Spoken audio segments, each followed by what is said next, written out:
রাষ্ট্রপতি সম্পর্কে তাদের যে মনোভাব সেটি তাদের একান্ত নিজস্ব। আমরা এই ব্যাপারে কোনো কমেন্ট করতে চাই না।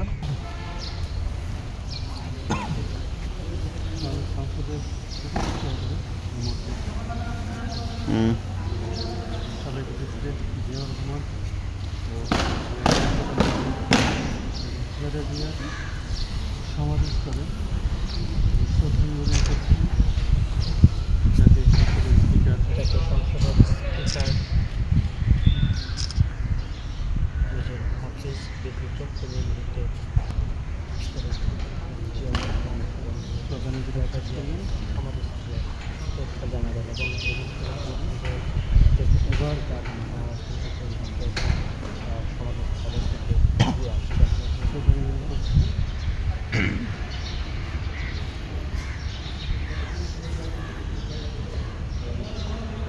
জাতীয় সংসদের স্পিকার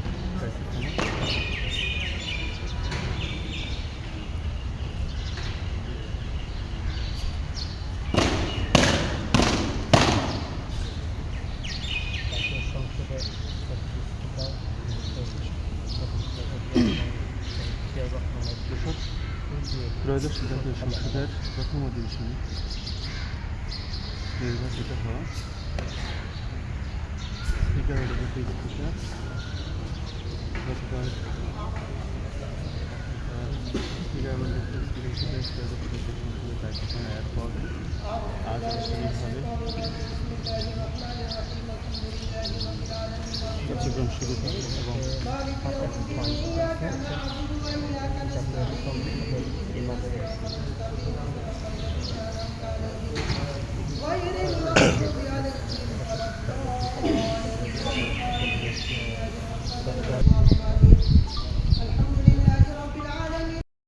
সম্মানিত মিডিয়া প্রতিনিধিবৃন্দ, আমি এবং জাতীয় সংসদের মাননীয় ডেপুটি স্পিকার বিশিষ্ট আইনজীবী ব্যারিস্টার কায়সার কামাল, আমরা এখানে শহীদ রাষ্ট্রপতি জিয়াউর রহমান এবং দেশনেত্রী বেগম খালেদা জিয়ার মাজারে শ্রদ্ধা নিবেদনের জন্য এখানে এসেছিলাম। আজকে আমাদের জন্য এক ঐতিহাসিক মুহূর্ত। দেশে গণতান্ত্রিক ব্যবস্থা দীর্ঘ সংগ্রামের পর আবার পুনঃস্থাপিত হয়েছে। গণতন্ত্রের মহান নেত্রী দেশনেত্রী বেগম খালেদা জিয়ার প্রতি আমরা শ্রদ্ধা নিবেদন করেছি।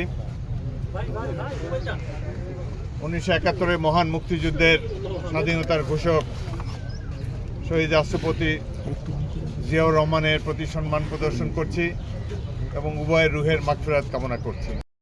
জনগণের সংসদ তারা একটি দাবি করেছে যে তারা বারবার বলেছে যে রাষ্ট্রপতিকে ভাষণ থেকে বিরত রাখার জন্য, তাদের এই দাবিগুলো সরকার বা শুনেনি, এই অভিযোগটি করছে। সংসদে ওয়াকআউট করা এটা দীর্ঘদিনের প্রচলিত রীতি, তারা আইনানুগভাবেই সেটি করেছেন। এটি তাদের রাজনৈতিক দলের ইচ্ছার বহিঃপ্রকাশ তারা করেছেন। রাষ্ট্রপতি সম্পর্কে তাদের যে মনোভাব সেটি তাদের একান্ত নিজস্ব। আমরা এই ব্যাপারে কোনো কমেন্ট করতে চাই না। তবে আমরা আশা করব আগামী দিনগুলোতে ওয়াকআউট করার সময় তারা আরও সতর্ক থাকবেন, এমন কিছু করবেন না যাতে ফ্যাসিস্টের আবার পুনরুত্থান হওয়ার সুযোগ হয়। আমরা সরকারি দল এবং বিরোধী দল এবং সকল রাজনৈতিক দল মিলে ফ্যাসিবাদ বিরোধী আন্দোলনে অংশ নিয়েছিলাম। আগামী দিনগুলোতে গণতন্ত্র যাতে আর ব্যাহত না হয়, গণতন্ত্রের প্রতি কোনো ধরনের আঘাত যাতে আর না আসে, সেজন্য আমরা সকল রাজনৈতিক দল মিলে ঐক্যবদ্ধ থাকব এবং বাংলাদেশকে উন্নয়নের অবিশ্ব লক্ষ্যে নিয়ে যাব। এটাই আমাদের একান্ত কামনা। ধন্যবাদ।